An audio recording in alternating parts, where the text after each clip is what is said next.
Hello दोस्तों, welcome to my YouTube channel RM exam point. आज इस वीडियो में बात करेंगे बीपीएससी टीआरआई 3.0 एग्ज़ाम 2024 में पूछे जाने वाले गणित के प्रश्न। और ये भी गणित के प्रश्न इसमें प्राथमिक स्तर पर, प्राइमरी स्तर पर जो वैकेंसी शिक्षक की है उसके लिए महत्वपूर्ण है। तो 25 क्वेश्चनों की श्रृंखला लेके आए हैं जो परीक्षा की दृष्टि से बहुत ही इम्पोर्टेंट है। तो इस वीडियो को अंत तक जरूर देखिएगा। पहला इसमें प्रश्न है, 1/5 + 2√3 के हर का परिमेय मान है। तो हर का परिमेय मान निकालना है, यानी इसका परिमेयीकरण कर देंगे। तो वही हम लोग को इसमें देखना है। तो कितना होगा परिमेयीकरण इसका कि 1/5 प्लस कितना है 2√3 है। तो इसके ऋणात्मक मान का इसमें गुणा कर देंगे तो कितना आ जाएगा 5 - 2√3 नीचे हो जाएगा। और ऊपर भी उसके मान में कोई परिवर्तन न हो तो उतना उसमें ऊपर भी गुणा कर देते हैं। तो जब गुणा करेंगे तो ऊपर 1 का गुणा है तो सीधे बच जाएगा 5 - 2√3 हो जाएगा। और नीचे उसका वर्गांतर हो जाएगा 5 का कितना हो जाएगा 25 हो जाएगा। और इसका वर्गांतर कितना हो जाएगा 4×3 12 हो जाएगा। और ये कितना आ जाएगा 5 - 2√3 अपान कितना हो जाएगा 13 हो जाएगा। तो इस तरह से कौन सा विकल्प इसका सही होगा, बी वाला विकल्प सही होगा, पहला का बी। नेक्स्ट आते हैं दूसरा प्रश्न, 1/6 से किसी भिन्न को घटाने पर 1/13 आता है तो वह भिन्न क्या है। तो वह भिन्न क्या है निकालना है। तो मान लीजिए कि वह भिन्न क्या है x है। तो 1/6 में से घटाने पर, तो 1/6 में से घटाने में x है, घटाने पर कितना प्राप्त होता है 1/13 प्राप्त होता है। तो यही x का वैल्यू हमको निकालना है। तो x बराबर कितना हो जाएगा 1/6 - 1/13 आ जाएगा। अब इसी को सॉल्व कर लेंगे, x का वैल्यू आ जाएगा हम लोग को 6 और 13 का जो एलसीएम होगा वो कितना हो जाएगा 78 हो जाएगा। तो ये 6 से भाग देंगे 13 बार में कट जाएगा, यहाँ 13 आ जाएगा माइनस यहाँ 6 आ जाएगा। तो 13 में से 6 जाएगा कितना बच जाएगा 7 बच जाएगा। और नीचे कितना हो जाएगा 78। तो 7/78 हो जाएगा। तो इस तरह से इसका आंसर कितना हो जाएगा, दूसरा का ए ऑप्शन सही हो जाएगा। तीसरा, वह छोटी छोटी संख्या ज्ञात कीजिए जिसे 16, 24, 36 तथा 54 से विभाजित करने पर शेष क्रमशः 12, 20, 32 और 50 बचता है। तो ऐसे में क्या करेंगे कि छोटी से छोटी संख्या निकालना है। तो ये निश्चित है लॉसा निकालना है, लेकिन जो शेषफल है उसको घटा देंगे उसमें से। जैसे 16 है तो 16 से भाग देते हैं तो शेषफल कितना बनता है 12। तो इसको घटा देंगे कितना आ जाएगा यहाँ 4 आ जाएगा। फिर 24 के लिए कितना शेषफल बचता है, वो बचता है 20 बचता है। तो 24 में से 20 घटा देंगे कितना आ जाएगा 4 आ जाएगा। और फिर 36 में से घटाएंगे कितना आ जाएगा 32। तो कितना आ जाता है 4 आ जाता है। फिर इसके बाद 54 में से 50 शेषफल बचता है तो घटा देंगे कितना बच जाएगा 4। यानी प्रत्येक स्थिति में शेषफल क्या हो रहा है बराबर हो रहा है। तो इसका मतलब कि ये 4 उसमें से घटा देंगे। अभिष्ट संख्या क्या हो जाएगी कि 16, 24 और 36 और कितना है 54। अब इसके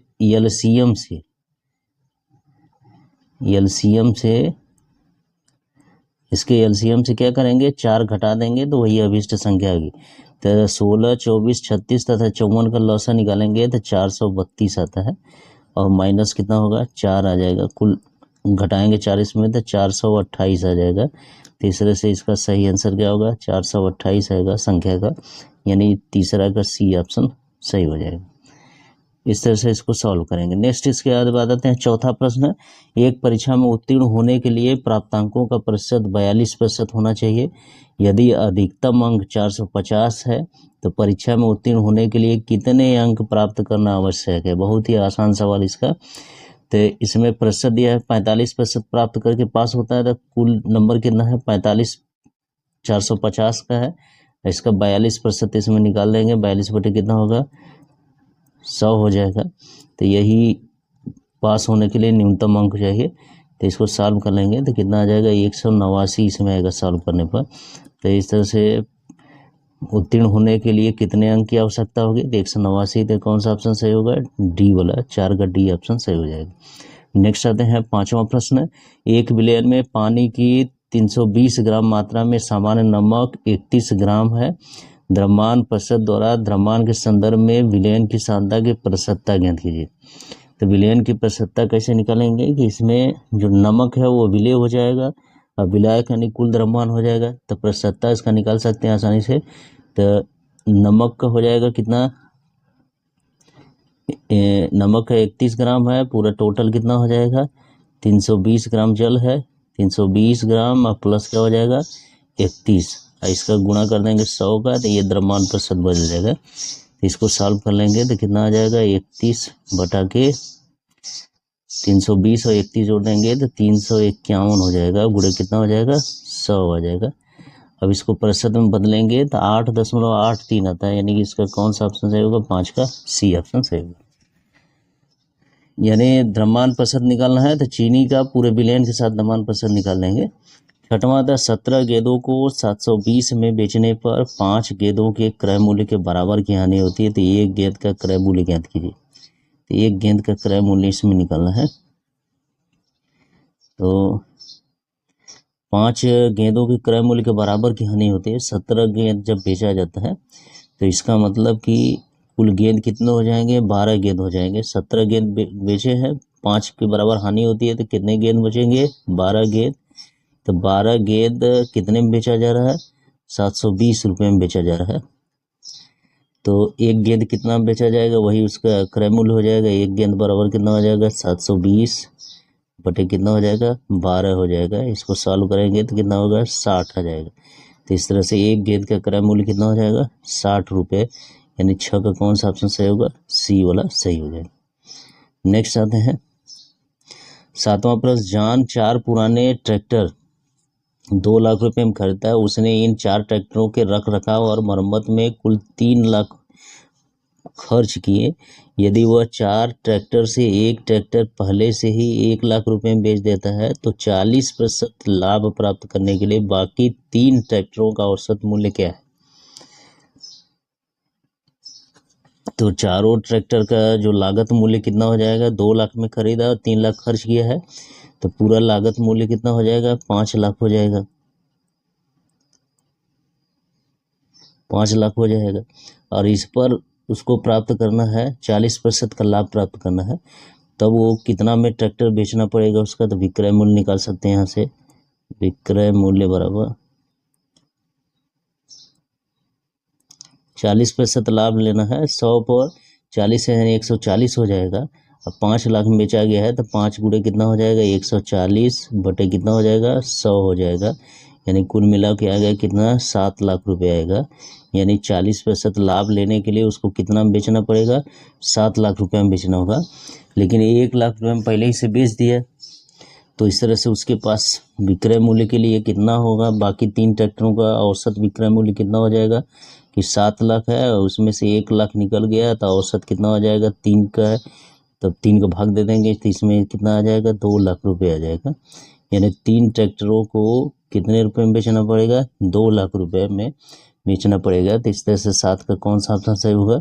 सी वाला सही हो जाएगा, 2 लाख रुपए। 8वां है, यदि एक त्रिभुज के कोणों का अनुपात 1 संबंधित 2 संबंधित 3 है तो सबसे छोटा कोण ज्ञात कीजिए। सबसे छोटा कोण कैसे निकालेंगे? अनुपात दिया है इतना, तो एक कोण पहला क्या मान लेंगे? x मान लेंगे, दूसरा क्या मान लेंगे? 2x मान लेंगे, तीसरा क्या मानेंगे? 3x मान लेंगे। तीनों का योग कितना होगा? 180 हो जाएगा। तो x 2x प्लस 3x कुल कितना होगा? 6x हो जाएगा, बराबर कितना आ जाएगा? 180 आ जाएगा। x का वैल्यू कितना आ जाएगा? 30 डिग्री आ जाएगा। तो सबसे छोटा कोण इसमें क्या दिख रहा है?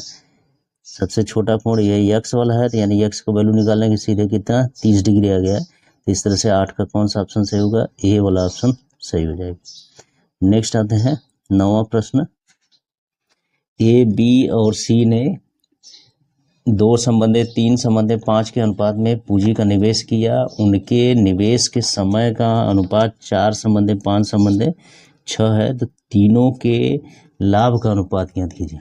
तो लाभ का अनुपात क्या होगा कि इनके पूंजी निवेश और समय का अनुपात दोनों का गुणनफल कर देंगे वही आ जाएगा।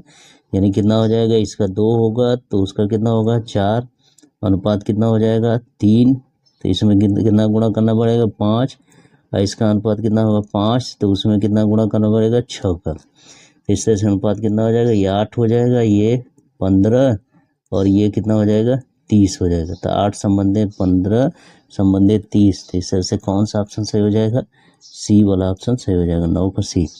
10वां, पी एक काम को 10 दिन में कर सकता है, क्यू उसी काम को 15 दिन में कर सकता है। यदि वे एक साथ मिलकर 5 दिनों तक काम करें तो वे उस काम को कितना भाग पूरा कर सकते हैं, उस काम का कितना भाग पूरा कर सकते हैं इसमें। तो जब ए और बी दोनों मिलकर काम करेंगे तो कितना भाग, एक दिन में कितना भाग उसका पूरा करेंगे, तो वो हम निकाल सकते हैं इस तरह से।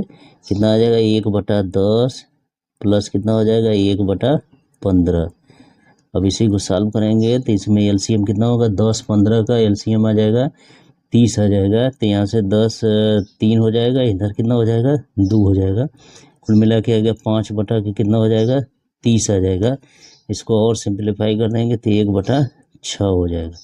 तो ये एक दिन का इतना भाग है, 1/6 भाग है। तो कुल दोनों मिलकर कितना दिन कर रहे हैं काम, 5 दिन कर रहे हैं।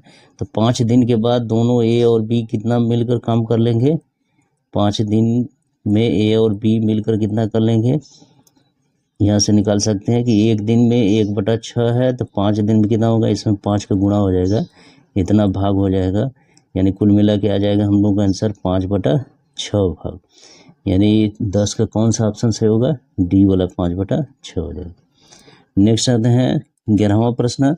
5 लीटर चीनी के मिश्रण में 6% चीनी है, उसमें से 1 लीटर पानी भाप बन जाता है, शेष मिश्रण में चीनी का प्रतिशत ज्ञात करें।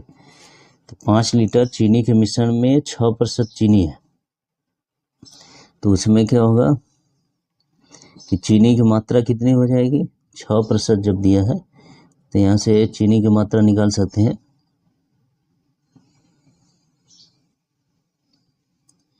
तो चीनी की मात्रा यहाँ से निकाल लेंगे, चीनी की मात्रा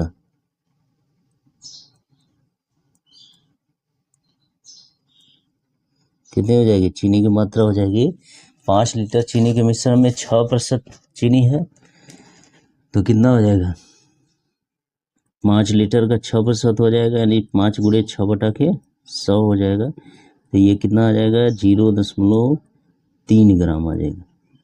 हल करेंगे तो, और मिश्रण में पानी 1 लीटर भाप बनता है, तो शेष मिश्रण कितना हो जाएगा, पानी का मिश्रण कितना हो जाएगा 5 लीटर है तो 1 बचेगा, कितना बच जाएगा 4 लीटर बच जाएगा। अब इसमें इसका प्रतिशत निकालना है, शेष चीनी की प्रतिशतता निकालना है। तो कितनी हो जाएगी शेष चीनी की प्रतिशतता, यही 0.3 अब बटे कितना हो जाएगा 4 × 100 हो जाएगा। अब यही हम लोग का आंसर हो जाएगा। इसको सॉल्व करेंगे तो आ जाएगा 7.5% आ जाएगा। यानी कौन सा ऑप्शन सही होगा, इसका 11 का बी ऑप्शन सही हो जाएगा। 12 ने 2 वर्षों के लिए प्रति वर्ष 4% साधारण ब्याज की दर से मूलधन 3,675 पर अर्जित ब्याज कितना होगा। तो इसका ब्याज निकालना है तो सीधे सीधे फार्मूला में लिख सकते हैं, मूलधन गुणे दर गुणे समय। तो मूलधन कितना है 3,675 और गुणे समय, मूलधन गुणे दर, दर कितना है 4 है, गुणे समय कितना है 2 है, बटे कितना हो जाएगा 100। ये हमको अर्जित ब्याज निकल जाएगा यहाँ से। तो कितना आ जाएगा इसका अर्जित ब्याज आएगा, सॉल्व करेंगे तो 294 रुपया इसका आएगा सॉल्व करने पर। तो इस तरह से कौन सा विकल्प सही होगा, इसका सी वाला 12 का सी आंसर सही हो जाएगा। फिर इसके बाद 13वां प्रश्न आते हैं। अर्धवार्षिक रूप से चक्रवृद्धि ब्याज में 80,000 के 2 वर्ष बाद 20% की वार्षिक दर से कितने रुपए हो जाएंगे। तो चक्रवृद्धि ब्याज के हिसाब से निकालना है। तो इसमें अर्धवार्षिक दिया है तो समय कितना हो जाएगा 6 छमाही हो जाएगा, जो दर होगा वो आधा हो जाएगा, 20 से कितना होगा 10% हो जाएगा। तो हमको निकालना है क्या, कितने रुपए हो जाएंगे, तो मिश्र धन निकालना है। तो ए बराबर सीधे लिख देंगे पी का मतलब कितना है 80,000 है, 1 + r जो दर होगी वह छमाही है तो घट जाएगी, कितने हो जाएगी 10 हो जाएगी, बटे कितना हो जाएगा 100। घाते यानी जो समय होगा, छमाही है 2 वर्ष में, तो 2 वर्ष में कुल कितना छमाही हो जाएगा 4 छमाही हो जाएगा, यानी इसमें 4 घाते इस पर लिख देंगे। अब इसी को सॉल्व कर लेंगे, हम लोग का आंसर आ जाएगा ये 80,000 और ये कितना हो जाएगा 11 बटा कितना हो जाएगा 10 हो जाएगा, और ये 4 बार है इसका गुणा, तो इसके घाते कितना कर देंगे 4। अब इसको सॉल्व करेंगे, यही हम लोगों का आंसर आ जाएगा। तो सॉल्व करने पर इसमें आता है 11,71,000 1,17,128 आता है, 1,17,128 इसका आंसर आता है। तो इस तरह से विकल्प इसका कौन सा सही होगा 13 का बी वाला सही हो जाएगा। तो ये सब कैलकुलेशन इसमें करना होगा, बस फार्मूला को ध्यान में रखना है कि कौन सा फार्मूला सही फार्मूला इसमें लगाएंगे। फिर इसके बाद नेक्स्ट आते हैं 14वां प्रश्न आते हैं, पिता और पुत्र की आयु का अनुपात 3:1 है, उनकी आयु का गुणनफल 147 है, तो उनकी आयु का योग ज्ञात कीजिए। तो पिता और पुत्र की आयु का अनुपात 3:1 दिया है, तो इसका मतलब पिता की उम्र कितनी हो जाएगी, पिता की उम्र हो जाएगी कितना 3x हो जाएगा। अब पुत्र की आयु कितनी हो जाएगी x वर्ष हो जाएगा। फिर इसके बाद क्या करेंगे, प्रश्नानुसार इसके गुणनफल दिया है, गुणनफल का मतलब 3x गुणे x का वैल्यू कितना दिया है 147 दिया है, तो ये कितना आएगा 3x² बराबर 147। तो x² बराबर आएगा 3 का इसमें भाग देंगे, 3 चौका 12 और 3 9 47 49 आ जाएगा। तो x का वैल्यू कितना आ जाएगा 7 7 49 यानी 7 आ जाएगा। तो जब 7 आएगा तो उनके आयु का योग निकालना है, उनकी आयु का योग तो कितना हो जाएगा 3x प्लस कितना x, ये आयु का योग हो जाएगा, कुल कितना हो जाएगा 4x हो जाएगा। अब इसको हल कर लेंगे, 4 गुणे कितना 7, तो 4 7 28 वर्ष हो जाएगा। तो इस तरह से विकल्प कौन सा होगा सही, इसमें 14 का ए वाला 28 वाला सही हो जाएगा। फिर नेक्स्ट आते हैं 15वां प्रश्न, एक वस्तु 3 सेकंड में 24 मीटर और 2 सेकंड में 15 मीटर की यात्रा करती है, तो वस्तु की औसत चाल ज्ञात कीजिए। तो औसत चाल बराबर रहता है कुल दूर चली गई दूरी बटे कुल समय, तो कुल चली गई दूरी कितना होगा 24 चला है, फिर इसके बाद 15 चला है, और कुल समय कितना हो जाएगा 3 सेकंड में पहले है, फिर इसके बाद 2 सेकंड में। तो ये आंसर आ जाएगा हम लोग को 24 15 कुल जोड़ेंगे तो कितना हो जाएगा 39 बटे ये कितना होगा 5 हो जाएगा। 39 में 5 भाग देंगे, 5 7 35 4 5 बटे 40 7.8 मीटर पर सेकेंड। 15 का इस तरह से कौन सा विकल्प सही होगा बी वाला सही हो जाएगा। फिर इसके बाद 16 आते हैं, 2 रेलगाड़ियां क्रमशः 110 किलोमीटर पर आवर और 90 किलोमीटर पर आवर एक ही दिशा की ओर यात्रा कर रही है। तेज चलने वाली रेलगाड़ी धीमी रेलगाड़ी में एक आदमी को 18 सेकंड में पार कर लेती है। तेज चलने वाली गाड़ी की लंबाई बताइए। तो इसका लंबाई बताना है, तो कैसे आएगा कि इनकी सापेक्ष चाल निकाल लेंगे। पहले सापेक्ष चाल कितनी हो जाएगी, यहाँ से निकाल सकते हैं सापेक्ष चाल। जब एक ही दिशा में चल रही है तो दोनों घटा देंगे, तो सापेक्ष चाल मतलब हो जाएगी रेलगाड़ी की, तो कितना हो जाएगा 110 एक का चाल 190 है, तो 110 माइनस 90 कितना हो जाएगा आ जाएगा 20 किलोमीटर पर आवर हो जाएगा। अब ये 18 सेकंड पार करता है, तो इसको मीटर प्रति सेकंड में बदल लेंगे, तो 20 गुणे कितना हो जाएगा 5 बटे 18 मीटर पर सेकेंड हो जाएगा। अब ये चाल वाला हो गया। समय कितना दिया है इसमें 18 सेकंड दिया है, 18 सेकंड में व्यक्ति को पार करती है, तो समय बराबर हो गया 18 सेकंड। तो फिर उसके बाद दूरी पूछ रहा है, तो दूरी रेलगाड़ी की लंबाई जो दूरी आएगा वो रेलगाड़ी की लंबाई के बराबर आएगा। तो इस तरह से दूरी बराबर क्या हो जाएगा, दूरी बराबर क्या होगा चाल गुणे समय। तो चाल कितना बना है 20 गुणे 5 बटे 18 यानी औसत चाल, और गुणे समय कितना हो जाएगा 18।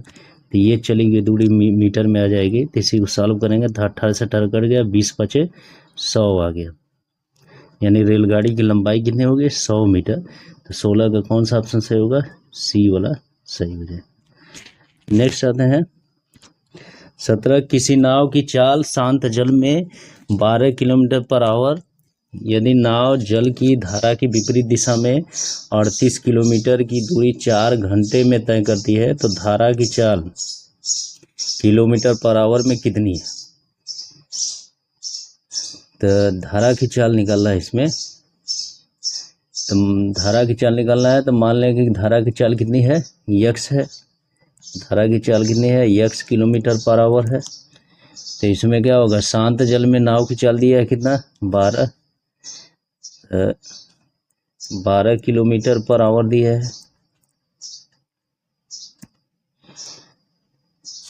और धारा के विपरीत चाल कितनी हो जाएगी, 12 माइनस कितना हो जाएगा, यक्स हो जाएगा। तो विपरीत चाल इसमें कितनी हो जाएगी, विपरीत चाल यहाँ से दिया है कि 38 किलोमीटर कितने घंटे में तय करता है, 4 घंटे में। तो विपरीत चाल कितनी हो जाएगी, ये 38 बटे कितना हो जाएगा, 4 हो जाएगा, ये हो जाएगा। तो ये किसके बराबर हो जाएगी, ये 12 माइनस किसके बराबर हो रहा है, यक्स के बराबर हो जाएगा प्रश्नानुसार। तो यहाँ से यक्स का वैल्यू निकाल सकते हैं। तो यक्स, ये 38 में 4 का भाग देंगे तो आ जाएगा कितना 9.5 आ जाएगा, बराबर कितना हो जाएगा 12 माइनस यक्स हो जाएगा। यक्स बराबर इसको सॉल्व करेंगे तो ये 12 माइनस कितना हो जाएगा 9.5 हो जाएगा, 12 में से 9.5 घटाएंगे तो आ जाएगा 2.5 किलोमीटर पर आवर, यानी जो धारा की चाल होगी वह यही 2.5 किलोमीटर पर आवर, यानी 17 का कौन सा ऑप्शन सही होगा, बी वाला ऑप्शन सही हो जाएगा। 18 प्रश्न इसमें आते हैं, एक वृत्त में अंकित एक समबाहु त्रिभुज का क्षेत्रफल 9 कड़ी में 3 सेंटीमीटर स्क्वायर है, वृत्त का क्षेत्रफल क्या है। तो समबाहु त्रिभुज का क्षेत्रफल जो होता है वह कड़ी में 3/4 ए स्क्वायर होता है, और ये जो होता है इसका मान दिया है कितना 9 कड़ी में 3 दिया है। तो यहाँ से इसके भुजा का मान निकाल सकते हैं, ए स्क्वायर बराबर कितना हो जाएगा 4 9 36 हो जाएगा, ए बराबर कितना आ जाएगा 6 आ जाएगा। तो भुजा उसकी ए 6 हो गई, तो परिवृत्त की त्रिज्या कितनी हो जाएगी, वृत्त का क्षेत्रफल निकालना है तो वृत्त की पहले क्या निकालेंगे, त्रिज्या निकालेंगे। तो जो परिवृत्त बनेगा उस त्रिभुज के चारों तरफ उसकी त्रिज्या जो होगी वो आर का वैल्यू होगा कितना हो जाता है, a/√3 होता है। अब ए का वैल्यू रख देंगे 6/√3, इसमें भाग दे देंगे, इसको सॉल्व करेंगे तो आ जाता है ये, परमेयीकरण करेंगे तो 2√3 इसमें आ जाएगा, इतना सेंटीमीटर एकड़ क्या होगी त्रिज्या हो जाएगा। तो क्षेत्रफल निकालना है वृत्त का, तो कितना हो जाएगा, ये वृत्त का क्षेत्रफल ही पूछा है तो क्षेत्रफल ए बराबर क्या हो जाएगा पाई आर स्क्वायर होगा। अब इसी में वैल्यू रख देंगे, पाई आर स्क्वायर, इसका स्क्वायर करेंगे तो 4 थे कितना हो जाएगा 12 हो जाएगा, यानी कुल मिला के 12 पाई आ जाएगा। इस तरह से इसका कौन सा आंसर सही होगा 18 का डी सही हो जाएगा 12 पाई। 19 आते हैं, एक बेलन की ऊंचाई h उसके आधार की परिधि के बराबर है, तो उसके वक्र पृष्ठ का क्षेत्रफल h के पदों में ज्ञात कीजिए। तो कैसे निकालेंगे, परिधि के बराबर है, यानी मान लीजिए उसका परिधि क्या है 2πr, तो ये किसके बराबर है h के बराबर। तो उसका वक्र पृष्ठ निकालना है, बेलन का वक्र पृष्ठ कितना हो जाएगा, वक्र पृष्ठ। तो वक्र पृष्ठ बराबर हम लोग जानते हैं कितना होता है 2πr/h होता है। तो 2πr का वैल्यू दिया है सीधे h, और ये h लास्ट में बचेगा तो कितना हो जाएगा h स्क्वायर। तो h के पदों में वक्र पृष्ठ उसका कितना हो जाएगा h स्क्वायर हो जाएगा। तो इस तरह से 19 का कौन सा ऑप्शन सही होगा, डी वाला ऑप्शन सही हो जाएगा। नेक्स्ट आते हैं 22 प्रश्न है, a³ + b³ और a+b का होल स्क्वायर और a² - b² का मौसा HCF ज्ञात कीजिए।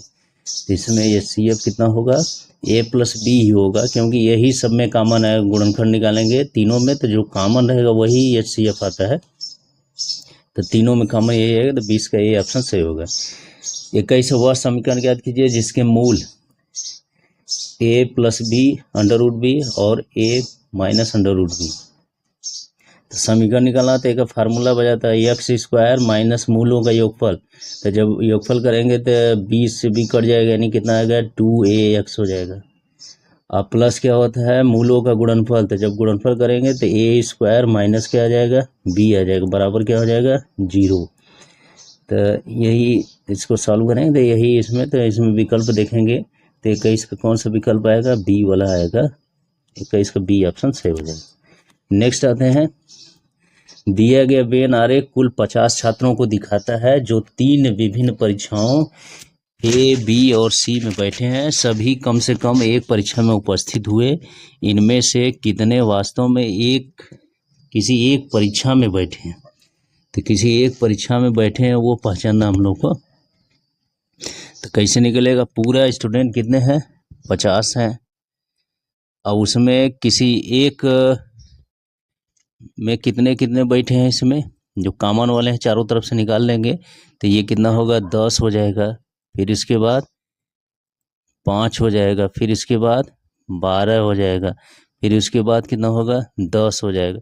ये कुल निकल जाएगा वैल्यू, तब ये आंसर हम लोग का होगा 50। और इन सबको जोड़ेंगे, ये पूरे सर्किल में जितना है ये सब में 2-2 परीक्षा में बैठे हैं तो कितना आ जाएगा 50 में से इसको घटा देंगे ये पूरा वैल्यू। तो इस तरह से हम लोग का आंसर कितना आ जाता है 13 आ जाता है।